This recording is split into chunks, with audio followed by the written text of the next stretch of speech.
Smart. Get ready, Russia. The missiles are coming.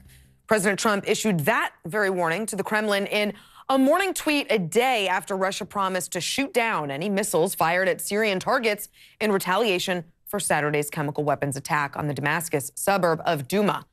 The president tweeted, Russia vows to shoot down any and all missiles fired at Syria. Get ready, Russia, because they will be coming nice and new and smart. You shouldn't be partners with a gas-killing animal who kills his own people and enjoys it. The Russian Foreign Ministry offered a bizarre response to the president's tweet, with ministry spokesperson Maria Zakharova suggesting that a missile attack would conveniently destroy any evidence of a chemical weapons use, which they insist doesn't exist in the first place. In a Facebook post this morning, the ministry wrote, have the inspectors of the Organization for the Prohibition of Chemical Weapons been informed that now the smart missiles will destroy all evidences of chemical weapons use on the ground? Or that was actually the idea, to hide traces of the provocation with a smart missile attack, so the international inspectors had nothing to inspect. Mind you, the Russian government isn't just claiming that they and Assad had nothing to do with this attack, despite all the evidence, despite all of the images of the dead and dying, despite all of the testimony of the doctors on the ground. Russians are actually claiming that no chemical weapons attack even occurred. Here's the deal. If you wanted Trump to be tough on Russia, this is what that looks like. Holding Putin accountable when the world will not for aiding a butcher like Assad is the exact right course of action. That being said, giddily tweeting about a pending missile strike is wildly inappropriate. President Trump should have done what he said he would and keep his enemy guessing. All right, let me bring in CNN military and diplomatic analyst, former State Department spokesperson, and Pentagon press secretary, retired Rear Admiral John Kirby. Welcome and thank you as always. Thank you. So clearly Trump and his advisors have decided on action. Now, what do you think that would look like? My guess is, SE, that they are still very much in the military option lane right now, and my guess is that those options are being discussed in such a way as to bloody Assad's nose, try to hit something that's proportional and appropriate to the use of his use of chemical weapons, but not so provocative that it starts a larger conflict on the ground there in Syria or gets us in to some sort of conflagration with Russia. So I think they're still sort of bounding this in that regard. I think there's really only three unknowns right now. One of the actual targets, and they're going to do target analysis even without the president's tweet. They will do target analysis right up until the time the missiles start to fly, because we know that the Russians and Syrians are preparing for this and have been for some time.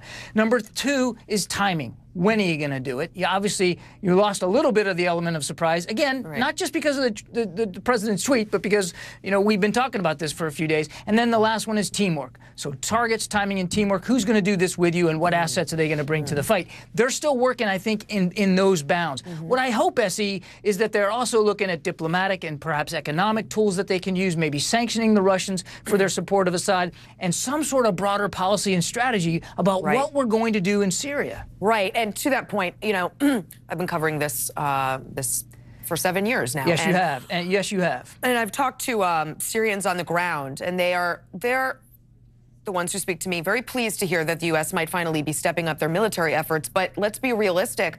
How much impact do you think whatever Trump is planning will have in the long term absent that strategy?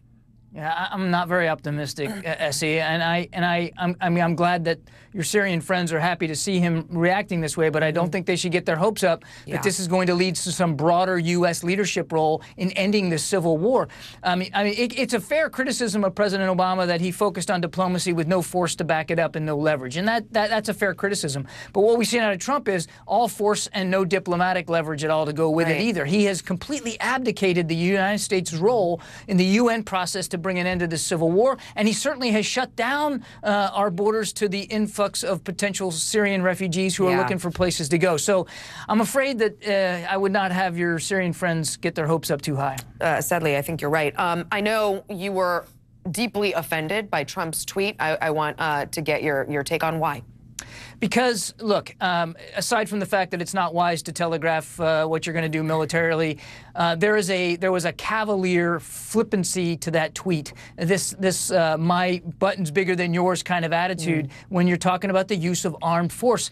And whether the president knows it or not, or whether he likes it or not, real lives are at stake here. If we're going to do these strikes in conjunction with allied partners, perhaps the Brits and the French, that increases the likelihood that we're going to be using manned aircraft. The air defenses around Damascus and in the western part of the country have been dramatically improved in the last year since he first launched those Tomahawks, which makes these missions all the more dangerous. Any mission's dangerous. These are even more. And to talk like this, to bluster about this on Twitter, and getting ahead of the Pentagon planners, getting ahead of the allies, to me, just I found it very offensive because the fact that this isn't a video game, there are real lives here at stake, and I would expect more from my commander-in-chief, more decorum and a little bit more appropriateness. Finally, before I let you go, what do you make of the people suggesting that the Assad regime was not behind this chemical attack? It's ridiculous. It's absolutely ridiculous. I understand that we want to investigate this, and I'm all for that, and I think there should be an independent investigation. But as you pointed out in your opening, SC, the video evidence and what we're getting from doctors and people on the ground, pretty darn compelling.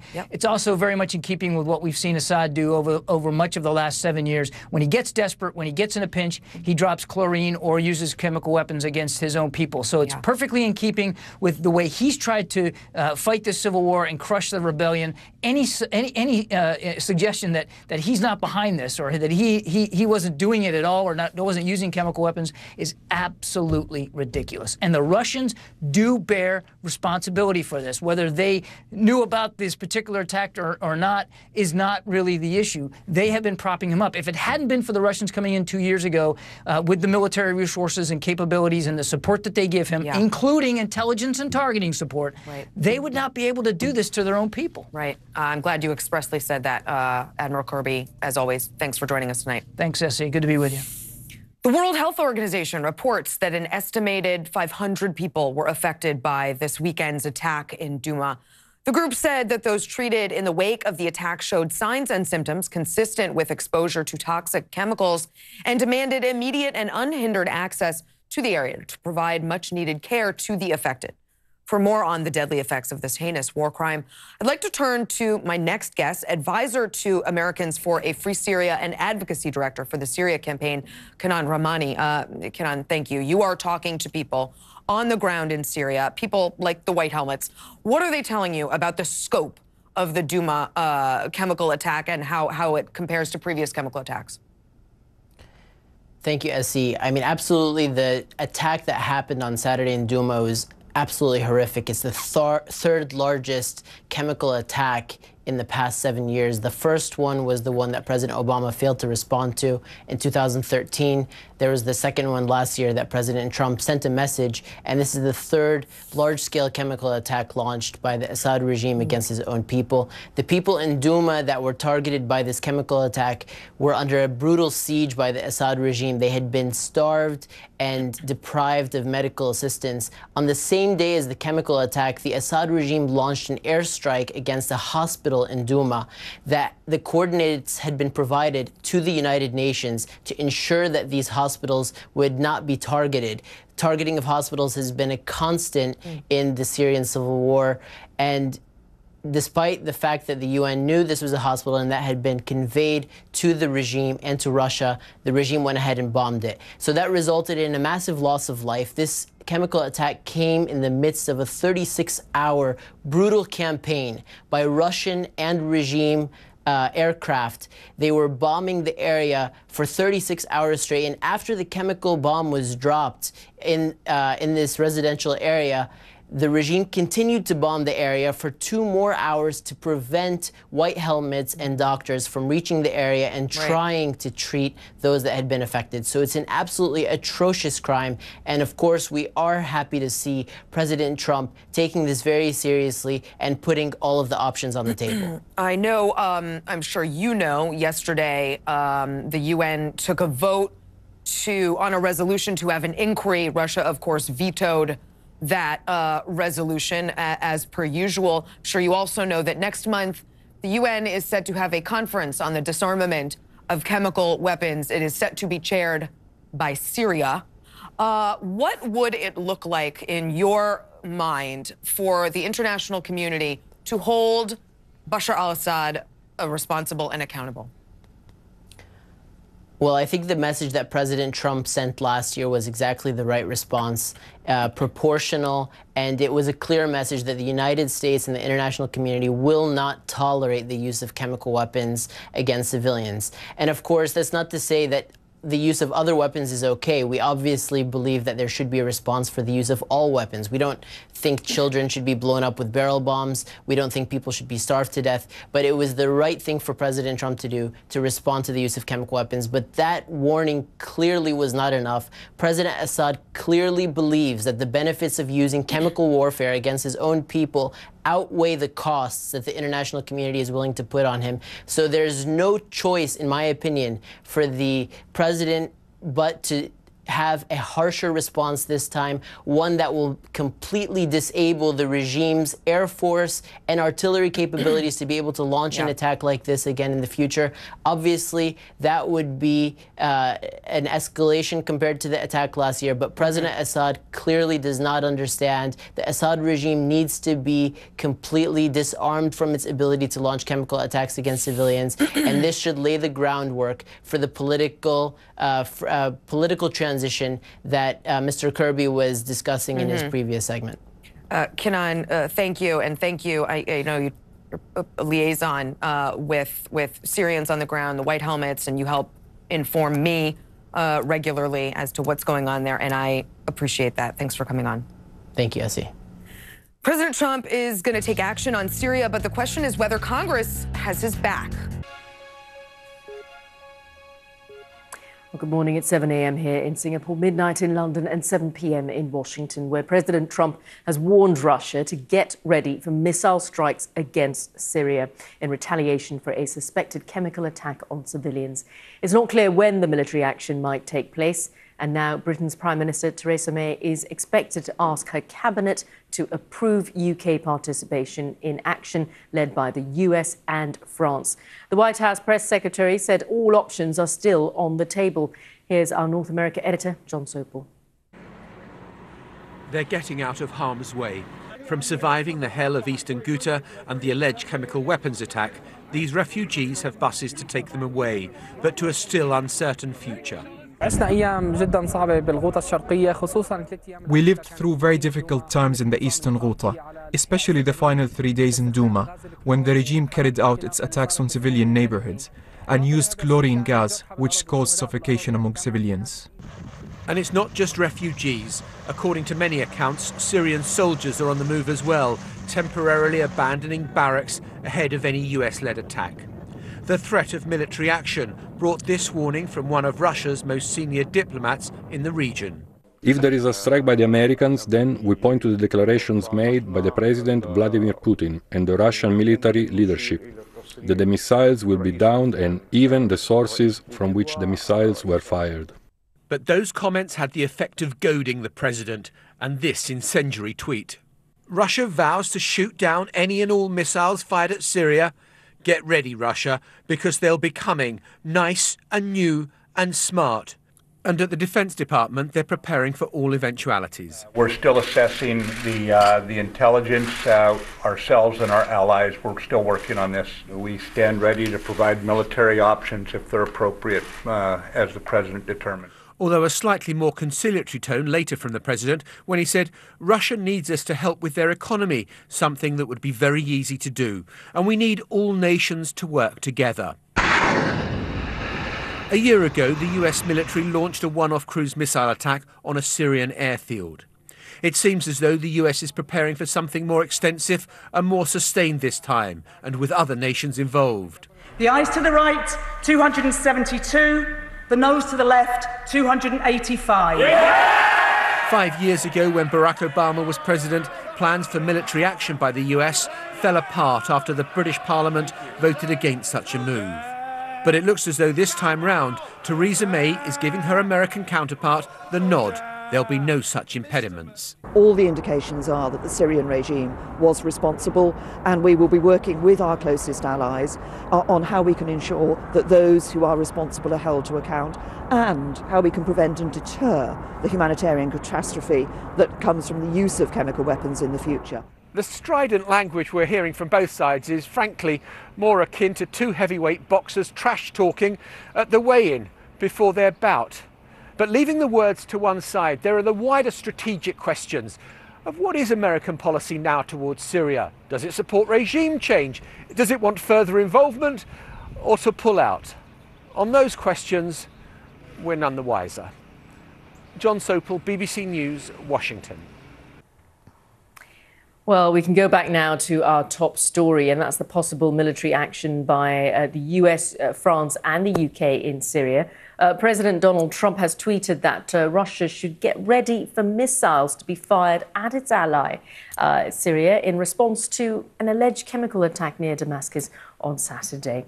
Well, with me now is Julian Taylor. He's the head of crisis management at Aon Asia. He joins me in the studio. Welcome to the programme. Now, we know this isn't the first time the US has struck Syria. There was an airfield just about a year ago that was struck. But this time, of course, you've got the Russians in the mix. They're threatening to shoot down any potential US missiles. So how much is the situation likely to escalate if that does happen? You've got the US, the UK, France on one side, and you've got the Russians and the Iranians on the other.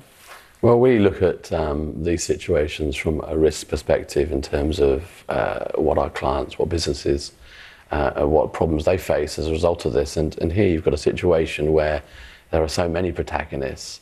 You're almost taking your eye off the ball in terms of the success that has been achieved eliminating or reducing the threat of ISIS. So what does this mean in terms of the ISIS problem re-emerging as the eyes are taken away from that particular problem and turned towards a slightly different event?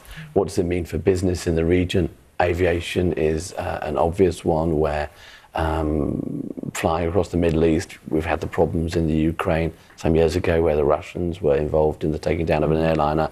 Is that a concern for the aviation industry? Probably. I think the impact of this is so diverse and potentially just going to get worse and worse. Yeah. You talk of ISIS, so-called Islamic State, and the concerns that a destabilised Syria may potentially see the rise of those kind of factions. So, what happens then if this does go ahead and happen? Are we all in a much more dangerous world as a result? I think so.